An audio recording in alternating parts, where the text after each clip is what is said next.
Hello दोस्तों, स्वागत है आपका वर्ल्ड न्यूज टीवी के यूट्यूब चैनल पर।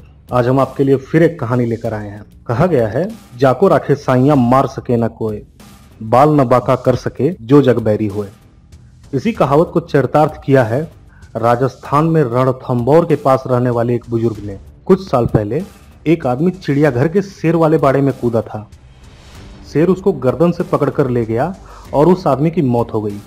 आप में से अधिकांश लोगों ने वो वीडियो देखी होगी। मैं अब आपको थोड़ा सा रणथंभौर के बारे में भी बता दूं। रणथंभौर भारत का एक राष्ट्रीय उद्यान है जो जयपुर से 130 किलोमीटर दक्षिण और कोटा से लगभग 110 किलोमीटर उत्तर पूर्व में राजस्थान के दक्षिणी जिले सवाई माधोपुर के पास पड़ता है। भारत सरकार ने प्रोजेक्ट टाइगर के तहत इस एरिया को टाइगर्स के लिए रिजर्व की तरह डेवलप किया है। एक्चुअली 1955 में यह एक वन्य जीव अभयारण्य की तरह स्थापित हुआ।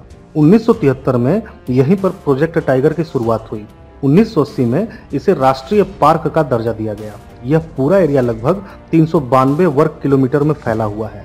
साल भर बहुत सारे लोग यहाँ घूमने आते हैं। अब वापस आते हैं अपनी उसी मूल कहानी पर। जिस बुजुर्ग की हम बात कर रहे थे वो इसी अभयारण्य से सटे एक गांव में रहते हैं जिनका नाम है माधोलाल बैरवा। माधोलाल अपने पोते को शौच के लिए जंगल ले गए थे। तभी उन्होंने देखा कि एक बाघ उनके पोते की ओर बढ़ रहा है। यह देख माधोलाल कूद पड़े बाघ से अपने पोते को बचाने। अब कहाँ एक 70 वर्षीय बुजुर्ग और कहाँ एक हिंसक शिकारी। फिर भी पोते का मोह पुत्र मोह से भी 10 गुना भारी होता है। वैसे भी हमारे यहाँ कहा जाता है, पुत्र असल है तो पोता ब्याज। तो बुजुर्गवार बाघ से भिड़ गए और उनका शोर शराबा सुनकर आसपास के गांव के लोग भी वहां इकट्ठे हो गए और उस बाघ को भगाने में जुट गए। बाघ घबराकर वहां से भाग निकला। तुरंत ही माधोलाल को हॉस्पिटल में एडमिट कराया गया। फिलहाल उनकी जान खतरे से बाहर है। इसीलिए मोटिवेशनल गुरुज अपने सेशंस में बोलते भी रहते हैं कि अगर मुसीबत बड़ी हो तो उससे निपटने का कारण उससे भी बड़ा बना लो, अलग ही ताकत मिल जाती है। माधोलाल,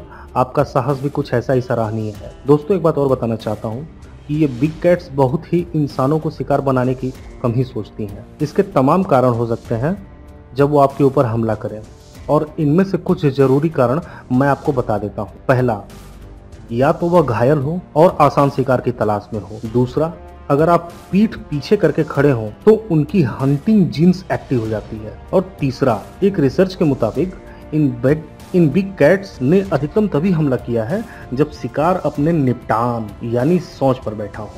उकड़ू होकर बैठना इन्हें शिकार के लिए न्योता देने जैसा ही है। खैर, वन विभाग के अधिकारी सभी बाघों पर नजर रखते हैं। इनकी गतिविधि स्वास्थ्य की जांच होती रहती है और यहाँ तक कि इनके नाम भी रखे हुए हैं। किसी भी बाघ के आदमखोर होने की स्थिति में उसे रिहैब में कैद कर दिया जाता है। फिलहाल वन विभाग के अधिकारियों ने यह बताया कि जिस बाघ ने हमला किया उसकी पहचान या तो T65 या T20 हो सकती है, क्योंकि ये इन्हीं का इलाका है। वैसे भी कोई बड़ा हादसा होने से टल गया। माधोलाल जी, आप स्वस्थ रहें, मस्त रहें और शतायु हों, ईश्वर से यही कामना है। और दोस्तों, आपसे ये कामना है कि आप हमारी वीडियोस को लाइक करें, शेयर करें और हमारे चैनल को जो भी इसे सुन रहे हैं वो सब्सक्राइब करें।